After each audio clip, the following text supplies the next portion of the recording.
Bonjour à tous. Aujourd'hui, nous allons vous présenter un monsieur de grande renommée, Léon l'Africain. Bon, passons au sommaire. Alors, pour commencer, nous allons vous expliquer sa biographie.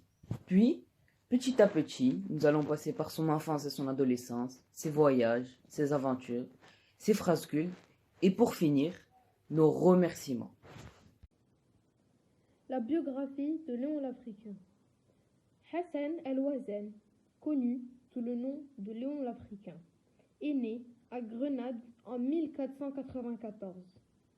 C'est un diplomate, explorateur marocain et andalou de naissance. Avec ses proches, il s'est réfugié à Fès, au Maroc, juste avant la chute de Grenade. Il est le fils de Hassan le Peseur. C'est un grand explorateur. Il a réalisé de multiples voyages. Sa famille était connue par le commerce et le savoir. Hassan a accompagné son oncle durant ses différents voyages au Maroc et en Afrique. Son oncle était aussi diplomate ouattacide. Son enfance et son adolescence. Après vous avoir présenté sa biographie, passons, sans plus attendre, à son enfance et à son adolescence. Très vite, après la reddition de la ville aux Castillans, à son plus jeune âge, il est contraint de quitter ses terres avec les siens pour s'installer à Fès, Maroc. Puis, quelques années plus tard, au cours de son adolescence, car issu d'une famille noble et lettrée, il peut rapidement jouir des largesses de la dynastie des Ouattacides.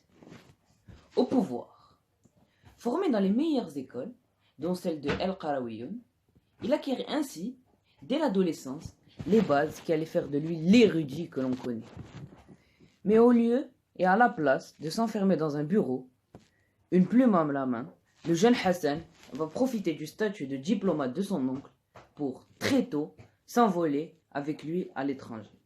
Jeune, il traverse ainsi tant l'Irak, la Perse, l'Arménie que l'empire Songhai en Afrique de l'Ouest.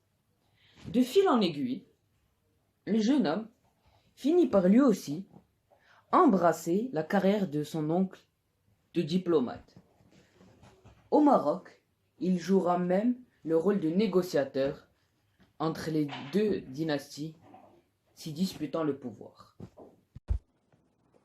Suite à son enfance et adolescence, je vais vous présenter ses voyages.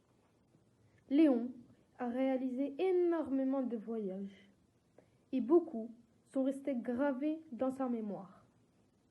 Il reprend la carrière de diplomate de son oncle. Les rois de Fès et de Sousse, au Maroc, vont donc le faire traverser toute l'Afrique du Nord, jusqu'au final atteindre le Sahel.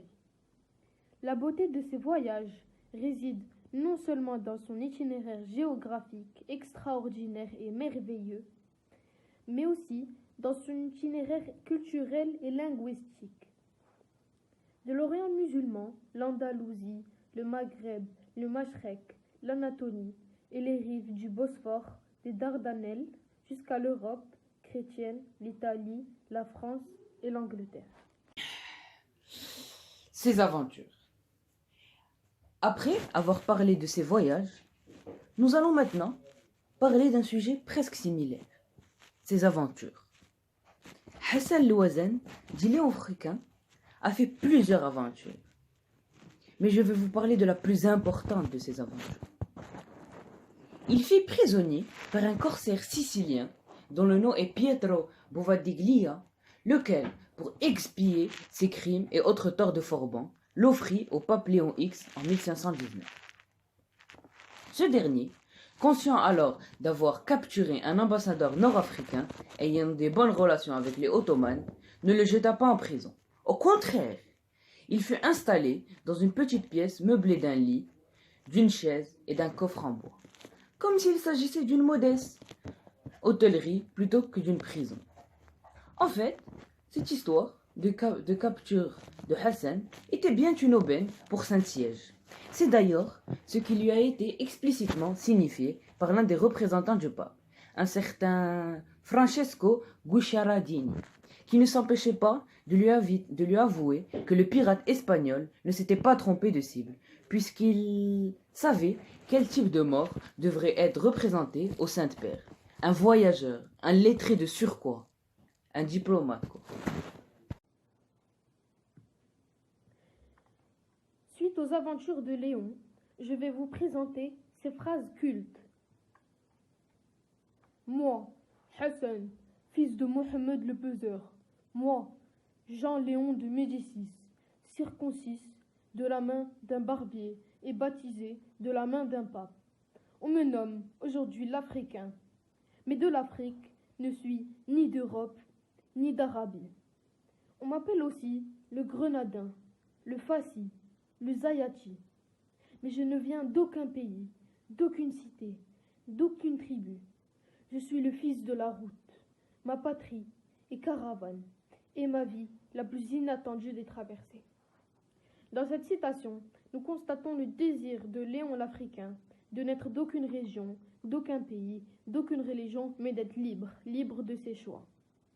Passons à la deuxième. Bien, des hommes découvrent le vaste monde en cherchant seulement à faire fortune. Quant à toi, mon fils, c'est en cherchant à connaître le monde que tu trébucheras sur un trésor. Dans cette seconde citation, nous constatons que Léon l'Africain trouve que les hommes qui découvrent le vaste monde le font seulement pour faire fortune. Mais pour lui, c'est en cherchant à connaître le monde que tu découvriras un trésor. Maintenant, après vous avoir expliqué qui et que faisait Léon l'Africain, dit Hassan Wazan, j'aimerais passer aux remerciements. Camille et moi remercions M. Faliguero et tous les élèves d'avoir pris du temps pour nous écouter. Et je sais que ce n'est pas facile en ce temps de crise. C'est pour ça que nous tenions à vous remercier. Merci. Esa criminal como lo mueve es un delito. Tengo que arrestarte porque pienso y no